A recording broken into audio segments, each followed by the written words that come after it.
Chers amis, bonjour, merci d'être avec nous. Voici donc une nouvelle émission avant l'été et j'ai le plaisir d'accueillir quelqu'un que je voulais avoir depuis un petit bout de temps et qui s'est posé tant de questions depuis sa plus tendre enfance. Ces questions évidemment qui parviennent à notre esprit, qu'on n'arrive pas nécessairement à expliquer pendant toutes ces années. Alors qu'est-ce qu'on fait? On écrit, on tient un petit journal, un journal intime pendant une trentaine d'années.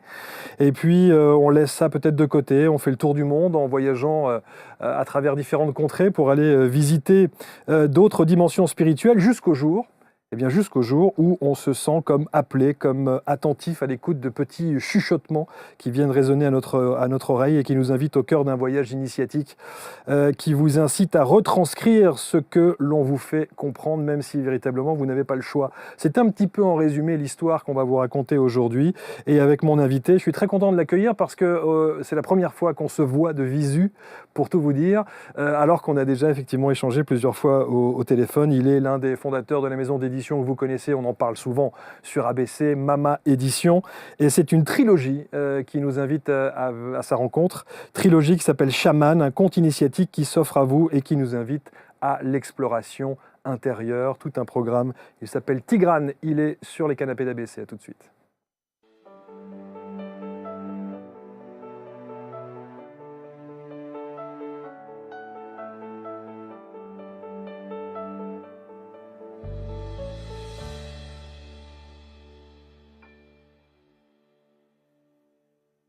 Voilà, bienvenue, installez-vous, on va essayer de vous faire voyager, on va essayer de vous raconter une belle histoire et on va surtout accueillir Tigrane qui est mon invité. Bonjour Tigrane. Bonjour Marc. Je suis très content que tu sois là.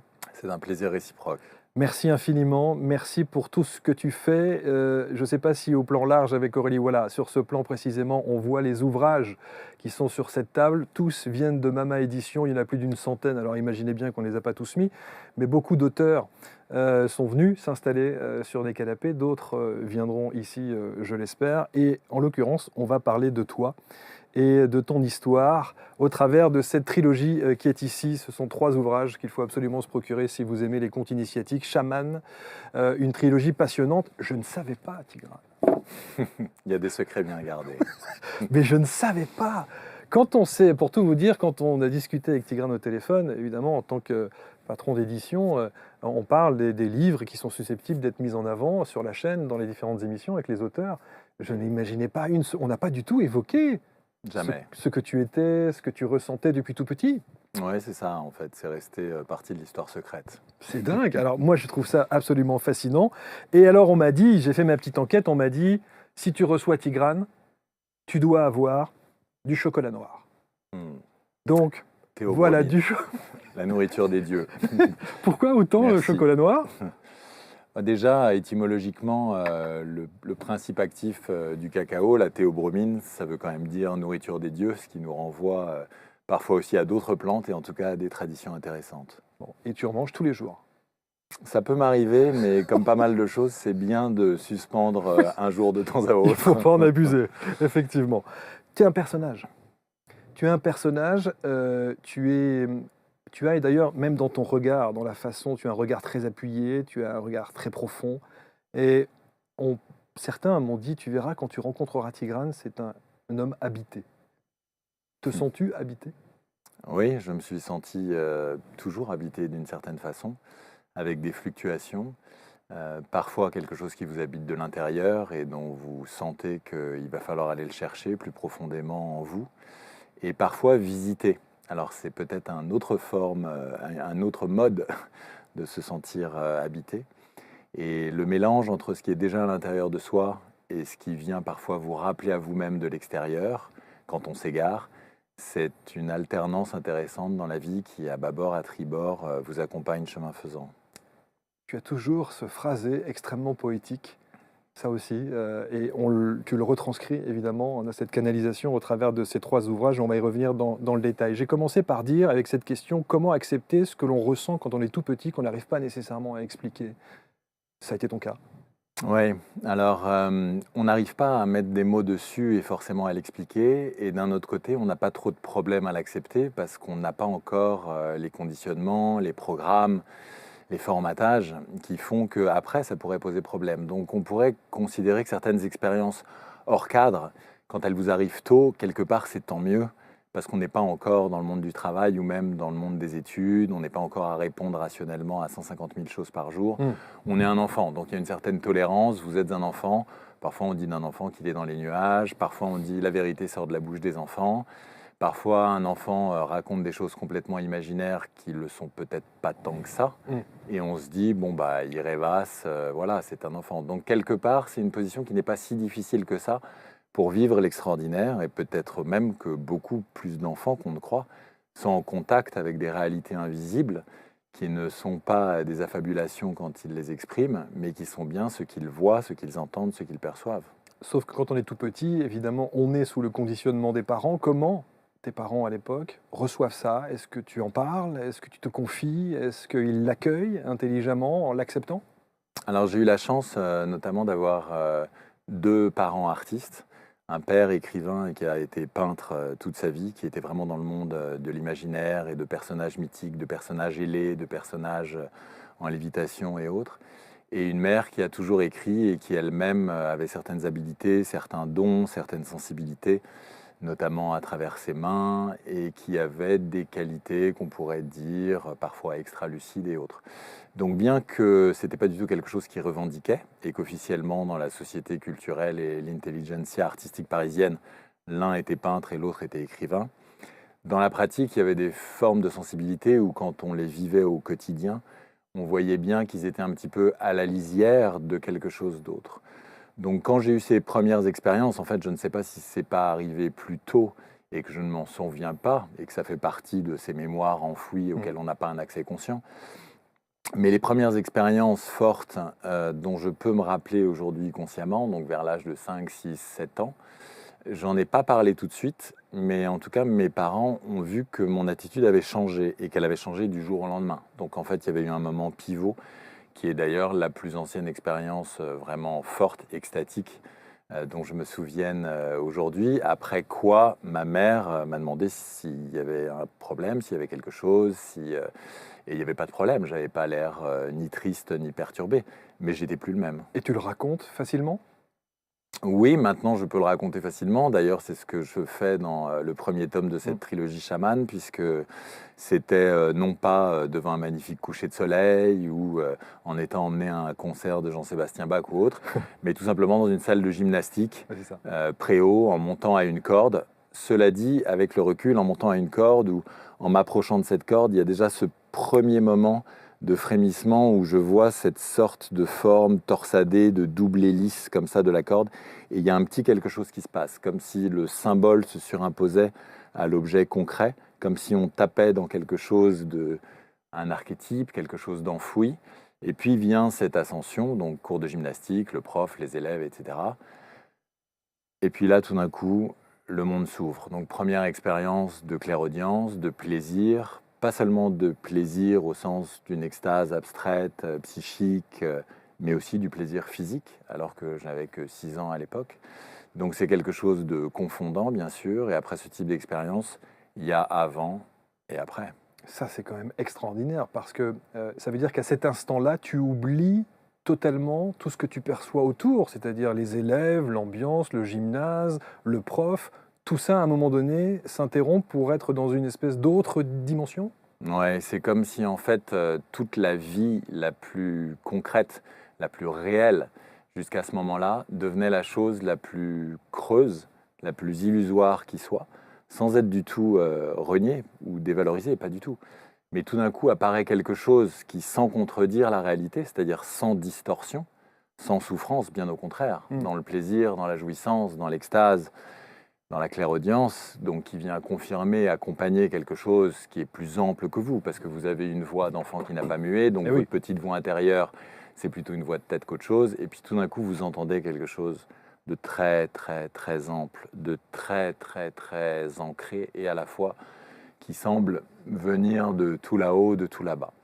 Donc c'est rassurant, c'est imposant à la fois, c'est impressionnant, mais surtout, visuellement, tout disparaît. C'est-à-dire que tout ce qui paraît plein, les murs, l'activité, les voix des élèves, le prof, etc., tout ça semble complètement vide, complètement plein de vide. Et ce qui était vide, paradoxalement, l'air autour de vous, tout d'un coup paraît très plein, très habité, plein d'une énergie complètement infinie, où tout communique sans la moindre segmentation, sans la moindre étanchéité. Donc vous êtes, par la force des choses, comme pris et en dissolution de vous-même dans cet espace qui, correspondant avec tout, est une sorte de tout. Si vous commencez à faire une expérience d'une dissolution de vous-même dans le tout, il y a fort à parier qu'après être revenu de ce bain-là, vous ne soyez plus tout à fait le même. J'imagine, je me pose la question en tant que père, voir son fils rentrer à la maison, sans doute transformé par cet instant si spécifique, si singulier. Comment expliquer avec les mots d'un enfant à ses parents ce que l'on vient de vivre? Ta maman te pose la question, elle sent qu'effectivement quelque chose ne va pas bien, ou en tout cas quelque chose t'a modifié. Ouais. Comment tu lui expliques avec les mots d'enfant? Qu'est-ce que tu lui dis? Eh ben, en fait, c'était les actes plutôt que les paroles. C'est-à-dire que dans un premier temps, ce qui avait changé, c'est que je suis devenu extrêmement calme. J'étais posé, je parlais beaucoup moins, mais pas du tout comme quelqu'un qui se referme sur lui-même ou qui a l'air triste, pas du tout. C'est pour ça qu'en fait, il n'y avait pas de problème et qu'elle a senti qu'il y avait quelque chose d'autre qui, en fait, l'a plutôt intéressée. Elle a eu confiance, et ça, je la remercierai jamais assez, de cette confiance, de cette intuition, de ce sentiment qu'il ne fallait pas s'inquiéter et poser de questions inutiles. En revanche, du jour au lendemain, c'est un petit peu comme si du haut de vos 6 ans, vous avez l'impression également, tout en étant un enfant, tout en ayant une joie, tout en ayant une certaine candeur, vous avez l'impression en vous-même d'avoir ajouté un autre niveau de poupée russe et d'être très, très, très ancien, en fait. Et cette ancienneté, elle existe, elle reste entre vous. Et cette ancienneté, elle vous pose. C'est-à-dire que après cette séance dans ce gymnase, par exemple, je suis allé dans la cour de récréation et tout d'un coup, tous mes copains, les camarades, ceux des autres classes, des écoles, et jouets, et 1, 2, 3 soleil, et chat, et paraît comme une sorte de nuée de moustiques qui s'agite et vous n'en faites plus partie. En fait, vous êtes en dehors du groupe et ce sentiment de ne plus jamais appartenir à aucun groupe ne m'a jamais quitté depuis. Est-ce que ça a impacté ta scolarité? Ça a impacté ma scolarité dans le sens où ça m'a donné une sorte de distance et où je suis devenu très très observateur d'un moment à l'autre. Dans les cours de récréation, je passais l'essentiel de mon temps assis par terre et je regardais. Mais j'avais besoin de m'asseoir par terre, à même le sol, et d'observer ce qui se passait parce que cette agitation, pour moi, c'était plus un jeu qui m'attirait, c'était plutôt une agitation qui me renseignait. J'essaie de visualiser cet enfant qui se retrouve, parce que du coup, il y a une certaine distance qui se crée inévitablement avec le reste des copains. Oui, mais il y a un rapprochement parfois sur d'autres plans. Par exemple, il y a peut-être moins de copains, mais plus d'amis et seulement quelques-uns. D'autres gens où vous sentez qu'il y a quelque chose de cet ordre. Quelqu'un qui peut-être est plus posé, quelqu'un qui a un côté qui passe son temps à faire des dessins, quelqu'un qui fait de la musique beaucoup, même à 6 ans, 7 ans, etc. Et puis, un rapprochement avec les animaux, évident. Tout d'un coup, le fait de pouvoir passer des heures avec des animaux et d'avoir l'impression d'être en communication avec eux, sans parler, sans avoir à faire quoi que ce soit, juste en étant avec eux. Et que les observer être, ça devient une sorte de leçon. Alors, on ne se dit pas ça quand on est jeune, mais la façon d'être de l'animal dans l'instant présent devient quelque chose qui vous nourrit comme un modèle qui est peut-être plus pertinent que toutes sortes de phrases d'éducation et de choses qu'on veut vous inculquer. À quel moment intervient l'écriture? Je parlais tout à l'heure de ce journal intime que tu écris très tôt et qui dure durant au moins 3 décennies, voire plus. Ouais.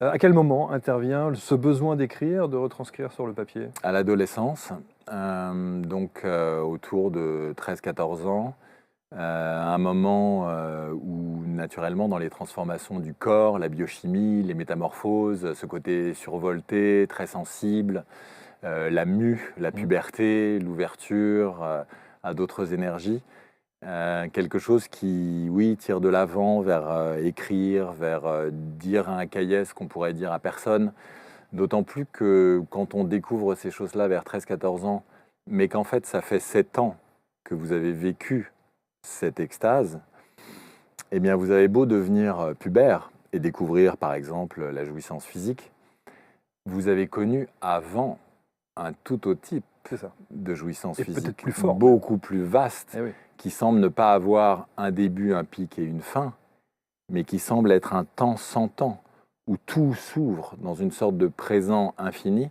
où il n'y a ni début ni fin, mais où il y a juste un état d'être de plénitude, de béatitude, de jouissance, aussi bien pour le corps et l'esprit, qui fait que certes, vos copains adolescents vous racontent ceci et cela, mais où à l'intérieur, ce personnage qui est vous-même beaucoup plus ancien, d'une certaine façon, il rigole un peu. Et alors, ça veut dire qu'aujourd'hui, près de 35 ans sur ce journal intime, Ouais. tu as conservé tout ce que tu as écrit, même aujourd'hui, de ton adolescence? Oui, et puis j'ai tout mis au tiroir au mois de juillet, il y a 2 ans, en pensant que c'était la fin pour moi l'écriture, puisque c'était quelque chose qui allait jamais intéresser quiconque, qui n'était pas du tout destiné à être publié d'ailleurs. C'était une sorte de dialogue avec moi-même, consigner des souvenirs, raconter des choses qui pourraient me faire passer pour huluberlu pour certaines personnes.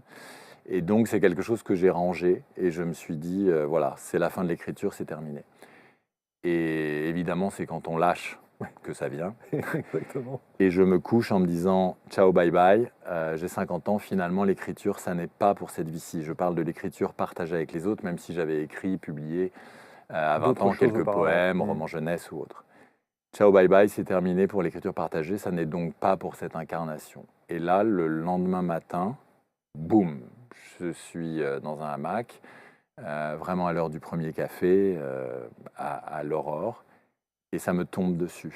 Ça me tombe dessus, c'est-à-dire pas seulement l'idée d'écrire, mais un flot de textes qui arrive, et là un mode d'écriture totalement différent, c'est-à-dire non pas quelque chose où vous pensez écrire ceci et cela et raconter ceci, cela, avait un projet et avait un plan, mais quelque chose qui vient avec des sons, avec des images, avec des présences, avec des noms, avec quelque chose qui caracole et qui s'impose à vous comme un film en fait, un film complet avec des mouvements de caméra, avec des bruitages, avec des animaux, avec presque des odeurs, c'est-à-dire avec une sorte d'idée de lui est en sueur, là il y a de la chaleur, pourtant là-haut il fait plus froid, une sorte d'univers qui déboule sur vous et qui commence à vous coiffer et qui là me stupéfait parce que je reconnais le chant diphonique, je reconnais la vieille Morin Khur, donc la vieille mongole, la vieille cheval, je vois ces steppes, je vois la neige au loin. Et donc, il n'y a pas de doute, c'est la Mongolie. J'ai fait des études d'ethnomusicologie, des études sur justement la guimbarde, etc. Où tu n'es jamais allé. Et je ne suis jamais allé là-bas. Et je me dis, il y a une erreur de casting là, parce que si vous me disiez l'Afrique du Nord, le Sri Lanka, la Thaïlande, l'Indonésie, Bali, l'Amérique du Nord, l'Europe, la Russie, ok, puisque j'y ai été. Mais pas le seul, entre guillemets, endroit où j'ai pas été. Eh bien si, justement. Cette perception du matin après le café, là, elle est tellement forte, elle est tellement puissante. Est-ce que tu as un doute sur ton état mental à ce moment-là? Est-ce que tu t'interroges ou est-ce que t'as tellement pas le choix que tu te dois tout de suite de te mettre sur l'ordinateur ou un bloc-notes et écrire immédiatement? Ouais, alors j'ai pas de doute sur mon état mental, mais j'ai un net sentiment d'être visité. C'est-à-dire que c'est pas comme des souvenirs que je mets entre eux, un bout de rêve qui arrive plus ou moins inconscient, etc. Non, il y a quelque chose qui me semble venir de l'extérieur. Et ce qui me fascine, c'est que cette chose qui vient de l'extérieur a l'air de connecter avec quelque chose qui est déjà à l'intérieur, comme si ça réactivait des mémoires. Par exemple, ma mère était d'origine arménienne et j'ai un arrière-grand-père maternel qu'on appelait le Mongol, qui a des pommettes saillantes, des yeux bridés, etc. Donc bien sûr, on sait que Gengis Khan, ou plutôt ses hordes, ont déferlé notamment sur l'Arménie, et qu'il doit y avoir des chromosomes de Mongolie et dans cet ADN des traces Incroyable que tu n'y sois jamais allé. de la Mongolie. Mais néanmoins, cette chose qui déboule avec tellement de précision et de présence et avec une sorte de volonté impérieuse de me faire comprendre que c'est là-bas que ça se passe principalement, même si tous les souvenirs d'enfance vont venir comme une deuxième voix s'entremêler verbatim, c'est-à-dire un récit complètement autobiographique, respecté, à cette atmosphère de conte initiatique.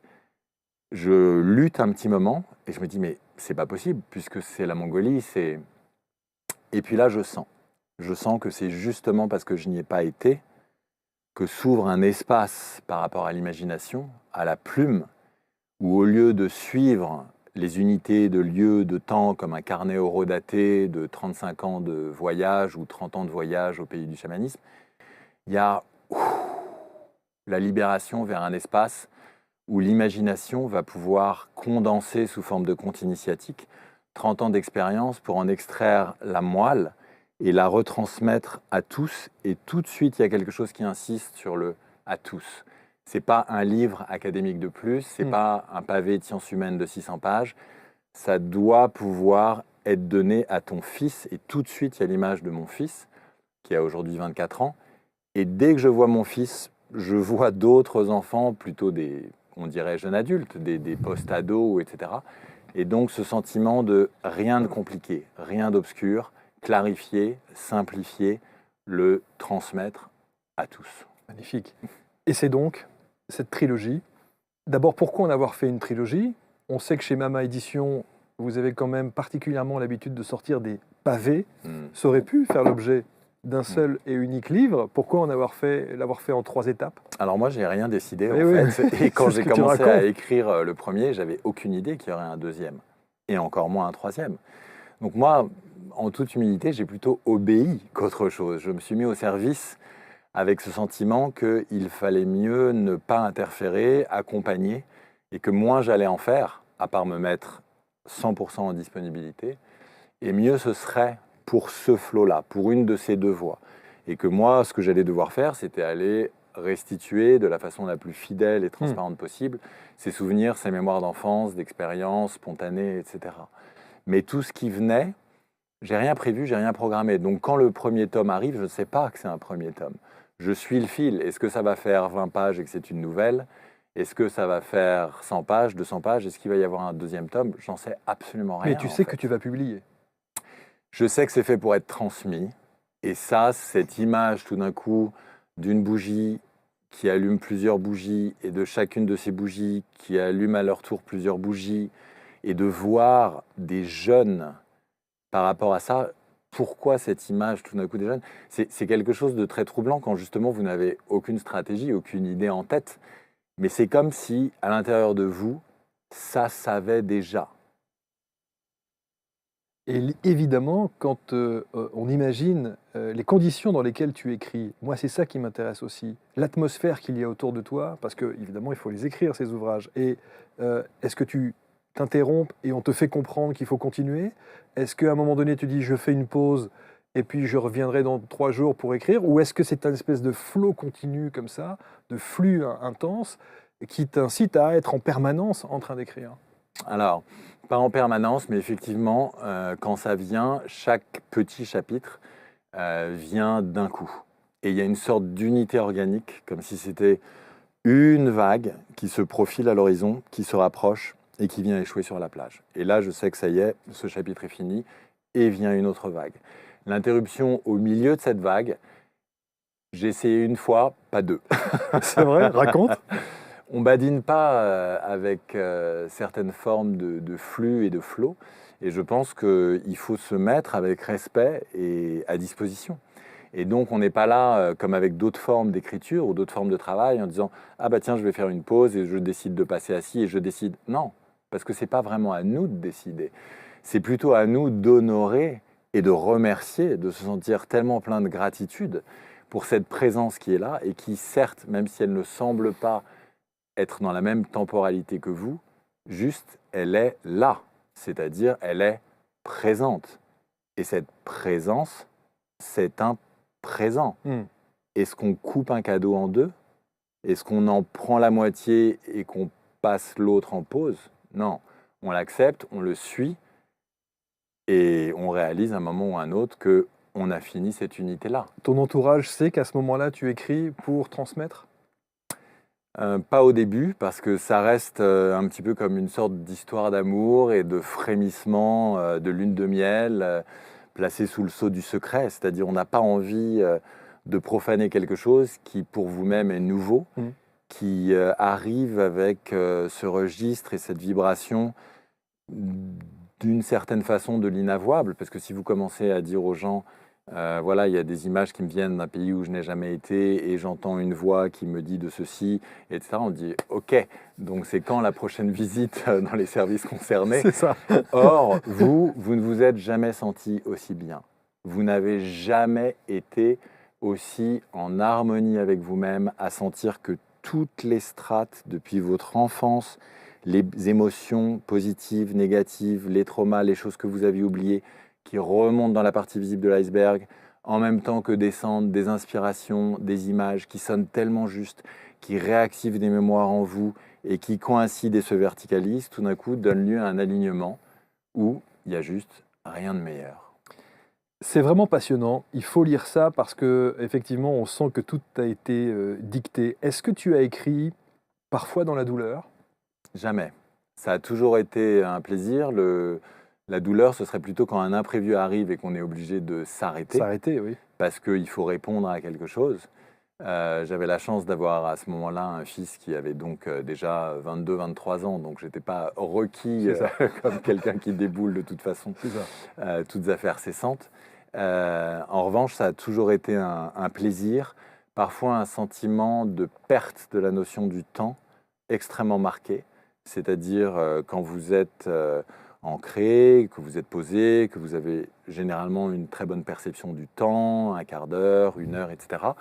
Et que tout d'un coup, vous regardez votre montre et que vous êtes sûr qu'il s'est écoulé une heure et que vous découvrez qu'il s'est écoulé 4 heures, Eh oui. là, il y a ces sortes de phénomènes où on s'aperçoit que l'enchantement abolit les frontières et les repères habituels de notre cartésianisme et de notre rationalité. Donc c'est une trilogie, ça s'appelle Chaman, il faut absolument lire ça parce que je vais être très franc. Quand on lit, on parle d'un conte initiatique, donc on se dit quelle est la part de cette vie parallèle que tu es censé ressentir, de ce que l'on t'envoie, quelle est, où s'arrête ton imagination et où est la réalité du ressenti. On est en droit de se poser cette question-là. Bien sûr. La réalité du ressenti, elle est permanente parce que pour écrire même quelque chose que certains attribueraient à l'imagination pure ou la C'est comme un fantaisie, roman.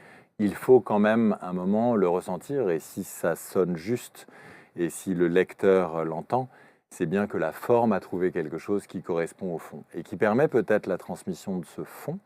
Et quand je parle du fond, je ne parle pas seulement de l'histoire, des sentiments qui animent les personnages, des thèmes et des sujets qu'ils traversent, qu'ils surmontent parfois, mais aussi d'autres choses, c'est-à-dire d'un moment où l'écriture se poétise et où tout d'un coup elle vous amène dans une sorte de rythme et de versification où on sent que les rimes arrivent et que ces rimes arrivent pour faire monter la portion de musique dans le texte et la linéarité verbale, comme si tout d'un coup on commençait à parler à vos deux hémisphères à la fois et qu'on demandait à en mettre un petit peu moins dans l'hémisphère gauche et la trame linéaire passé, présent, futur de l'histoire, pour solliciter un petit peu en même temps l'hémisphère droit, l'intuition, le poétique, et donc une forme de sensibilité différente, et que tout d'un coup, avec le mariage de ces deux perceptions qui se combinent, on ne perd pas le flot de l'histoire, mais on ouvre un autre espace qui peut être onirique, qui peut être parfois aussi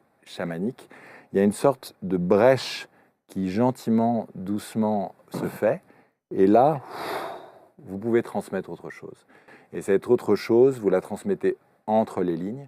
Elle ne relève pas des mots et des concepts seuls, elle relève parfois d'une forme de musique, d'émotion, de force, où vous pouvez utiliser des images qui semblent impossibles ici et maintenant, mais que derrière, votre hémisphère droit va reconnaître comme faisant partie d'archétypes, faisant partie d'un monde fantastique, qui en fait n'est peut-être pas si fantastique que ça, et qui est peut-être ici, juste là, entre vous et moi, simplement sur une autre fréquence, de l'autre côté du voile. Absolument. Est-ce que tu as des nouvelles d'Ilga? J'ai des nouvelles d'Ilga tous les jours. C'est vrai? Ouais. Et je lui en donne tous les jours. Est-ce que tu as des nouvelles d'Otarjana?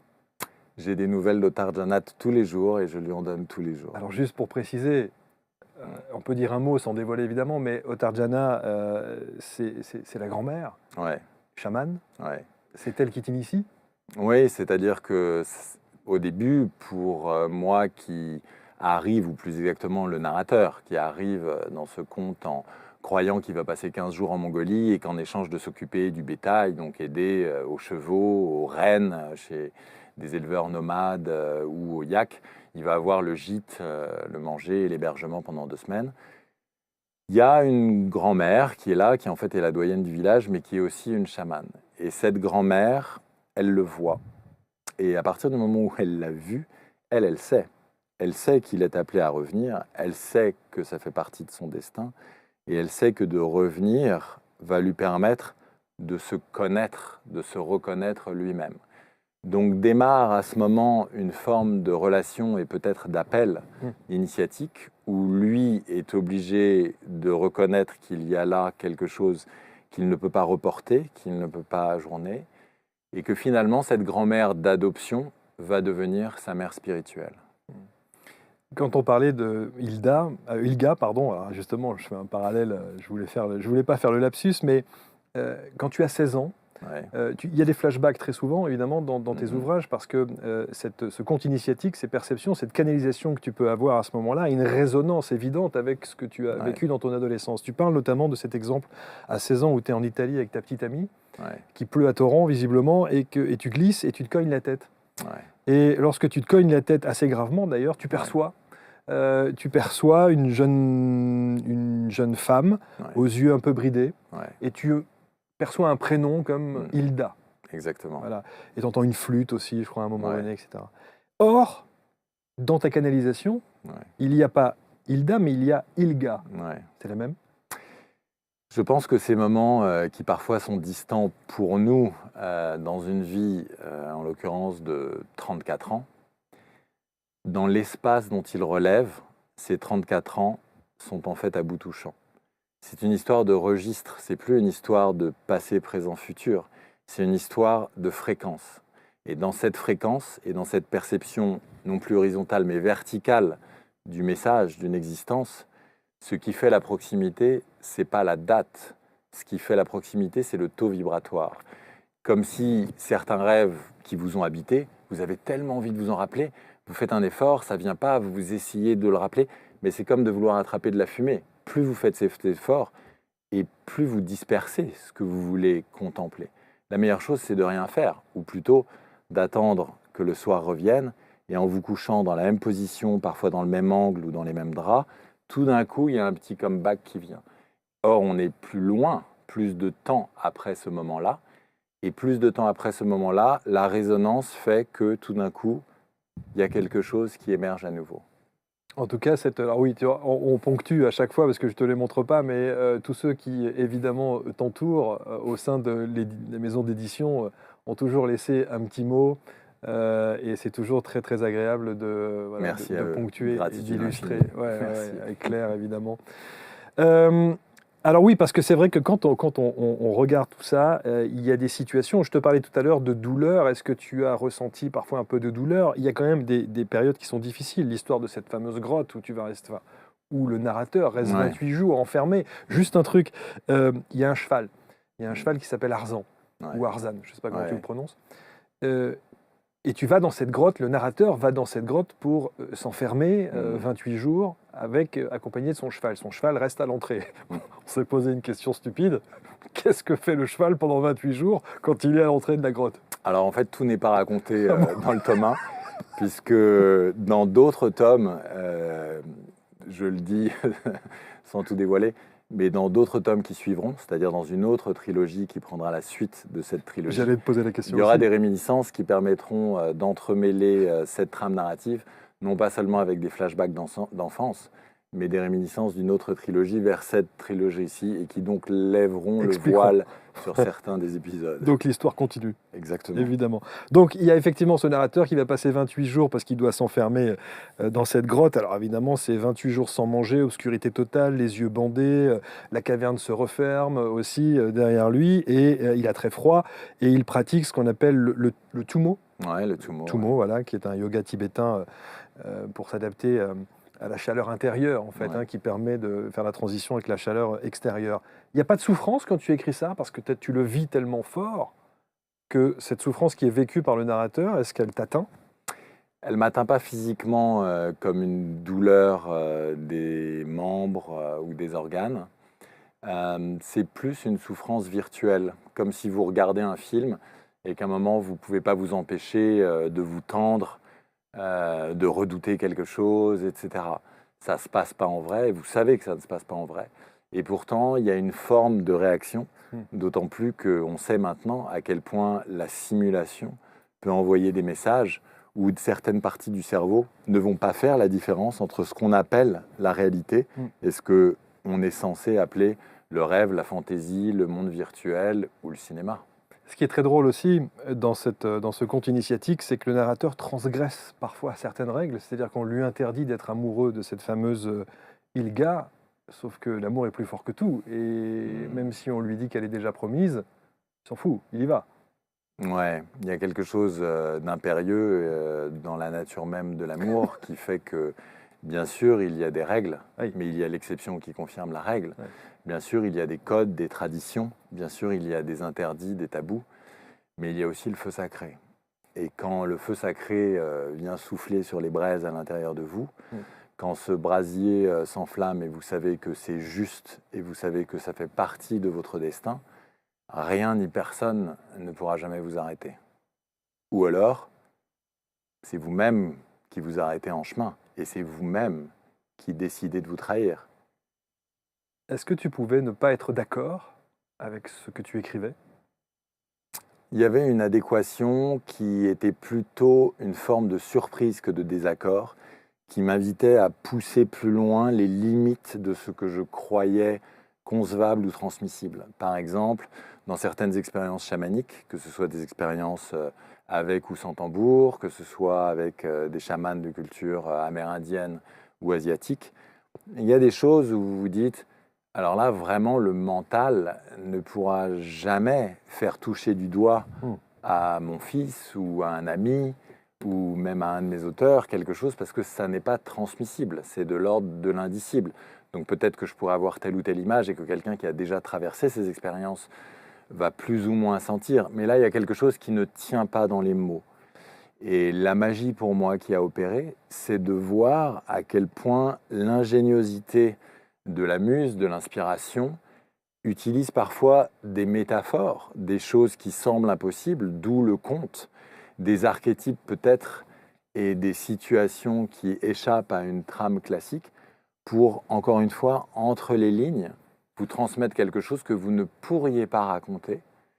Et dans cet univers qui est à la lisière de l'onirique, tout d'un coup, je sentais moi-même, ah, mais ça y est en fait, je le ressens. C'est-à-dire, je ne peux pas le mettre en mots, je ne pourrais pas en écrire un article ou en faire un exposé.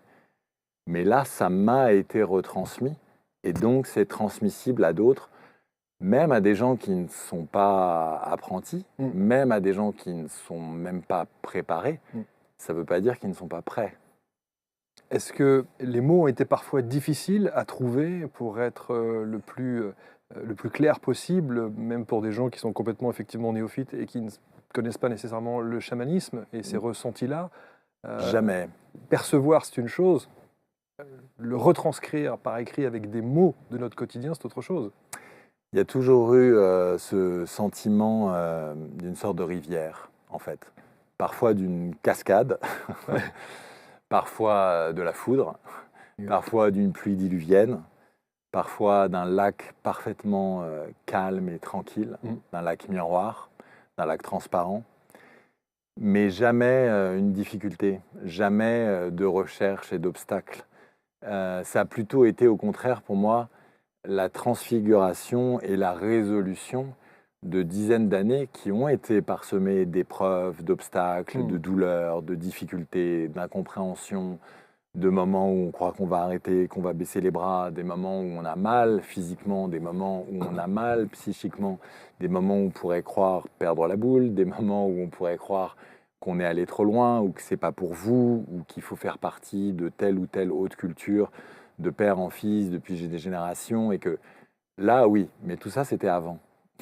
Là, ce qui au contraire a été un baume et une sorte de médecine en fait, c'est la résolution et la transfiguration après cette trentaine d'années d'exploration et de voyage, aussi bien géographique qu'intérieur, en une forme de transmission simplifiée, clarifiée, où tout d'un coup, l'histoire d'amour s'entremêlait à cette hélice de contes initiatiques et de restitution chamanique, parce que c'est bien d'humains dont on parle, incarnés ici, qui ont un corps, qui ne sont pas que dans l'exploration de sphères invisibles et d'univers indescriptibles, mais dont tout le but est de ramener ici et maintenant une leçon, un enseignement, une force, une stabilité qui demande un enracinement, une assise et un ancrage qui permet ensuite peut-être de transmettre ça au-delà des âges. Absolument.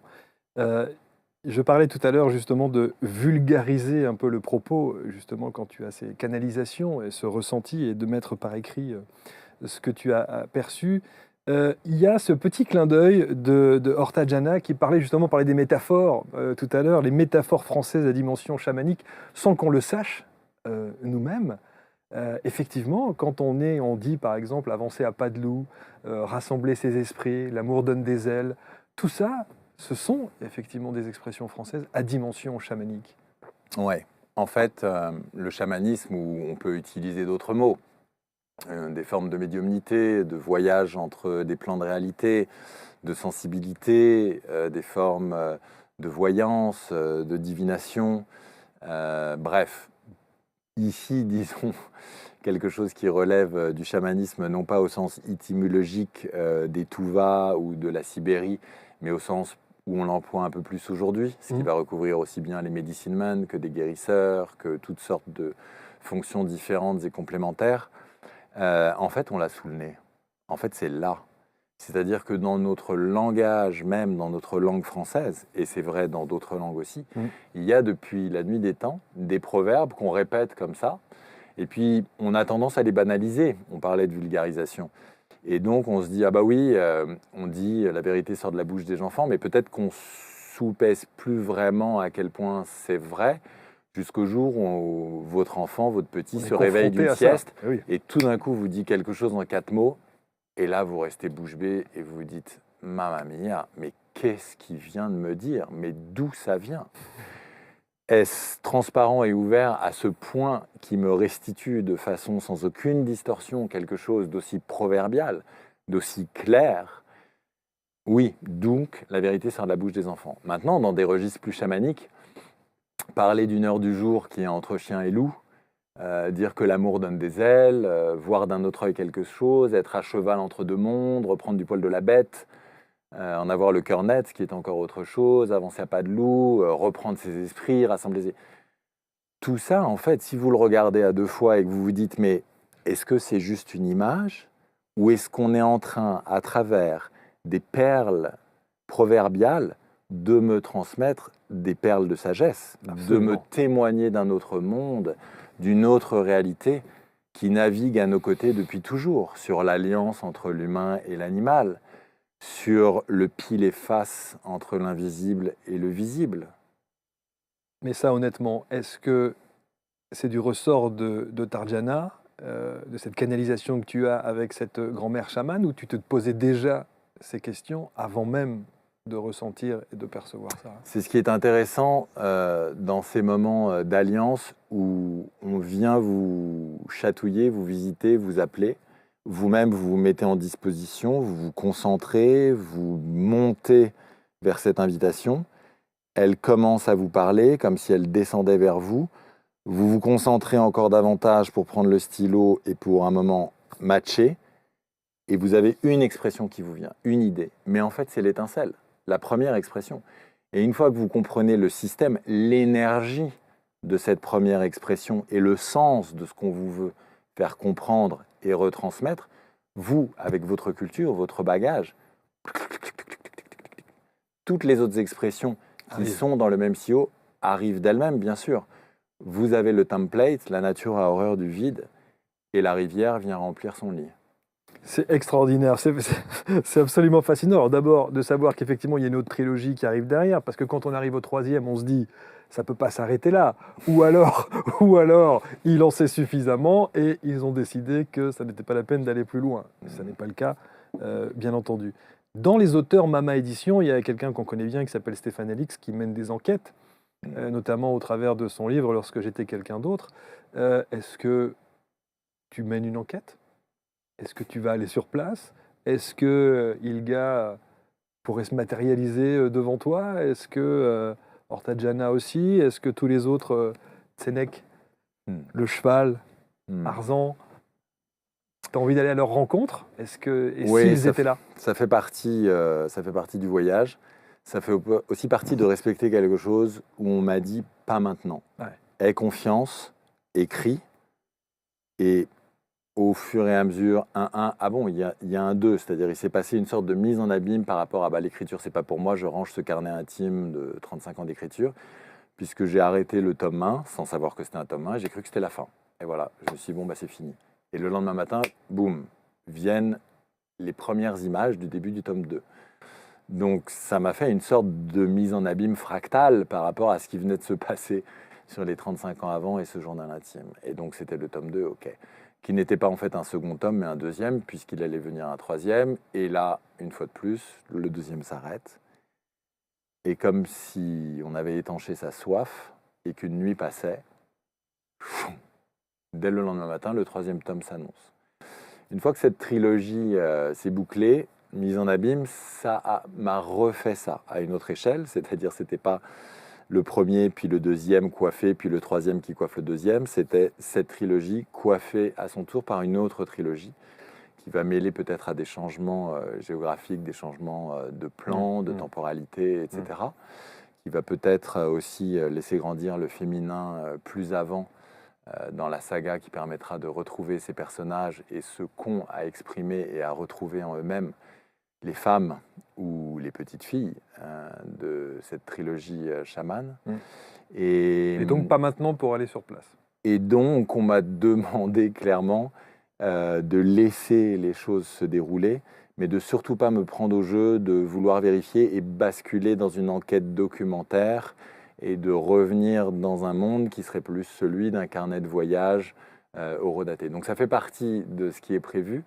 Et puis ce sera le moment quand ce sera le bon moment. Ça doit te ronger de l'intérieur. Tu dois avoir terriblement envie de savoir. Ça m'excite, mais ronger non, parce que pour moi, Ilga, je l'ai rencontré. Et je ne l'ai pas seulement rencontré à travers la plume et le personnage et les récits. Je l'ai rencontré. C'est-à-dire que pour moi, un jour, elle est venue.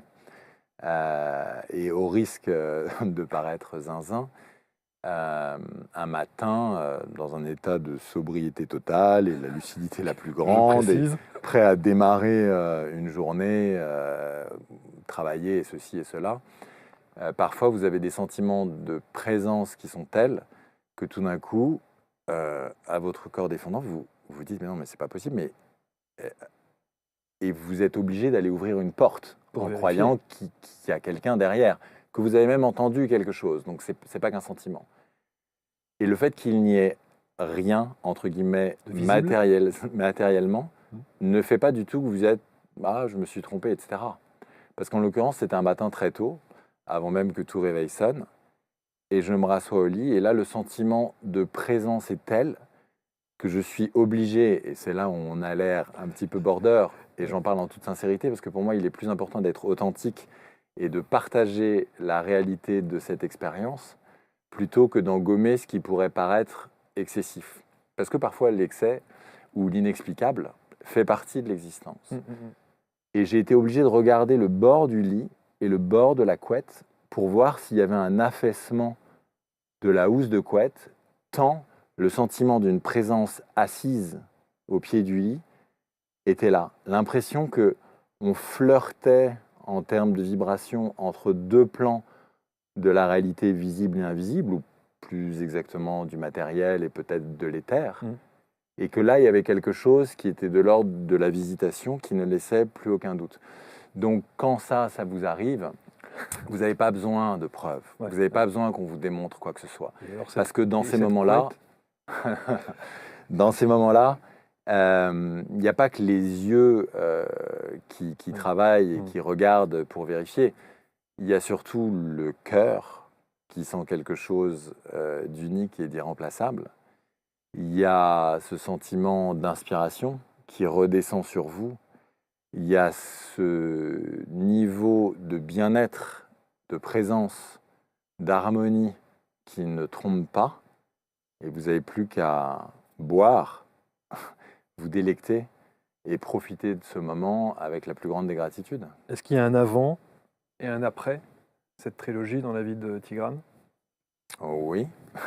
Porte, porte, et porte, et porte, et que, et que, et que, et que ces portes ouvrent sur d'autres portes. On sait de plus en plus qu'on ne sait rien, mais à la fois l'horizon est de plus en plus large, les univers sont de plus en plus multiples, chacune des dimensions paraît en elle-même de plus en plus multidimensionnelle, je deviens pluriel, et donc cette ouverture des sens, des perceptions, mais aussi des paysages et des dimensions explorées, vous demande à vous plus d'ancrage, plus d'enracinement, plus de discipline, plus de stabilité, parce que c'est comme une histoire d'arbre, si vous voulez. Si le vent forcit, et comme mesure que le vent forcit, les branches croissent, alors les racines doivent s'enfoncer d'autant plus solidement. Est-ce que, dernière question, est-ce que depuis la sortie, je crois que c'est avril, mai, juin successivement, les tomes, est-ce qu'on t'a trouvé changé? Est-ce que ça t'a transformé sur certains points au point que, au-delà de ce que tu peux ressentir intérieurement et qui était sans doute très personnel, est-ce qu'extérieurement, le Tigrane a changé aux yeux de son entourage?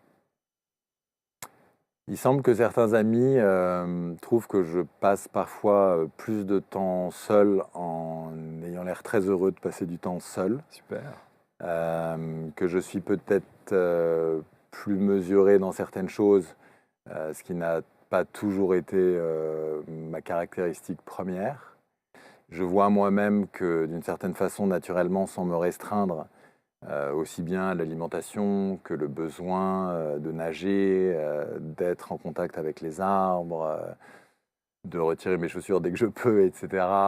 Tous ces curseurs sont montés d'un cran, qu'il y a peut-être une immédiateté à réagir sur certaines choses dans les positionnements, les personnes, les angles, l'occupation de l'espace, le contact et la proximité avec les autres qui est plus fine et plus sensible qu'avant. Même professionnellement? Oui, bien sûr. Et donc toute la question est bien sûr qu'une sensibilité qui grandit ou une hypersensibilité qui se révèle ne doit pas rimer avec vulnérabilité, mais au contraire avec un sonar d'autant plus fiable qui devient de plus en plus votre allié.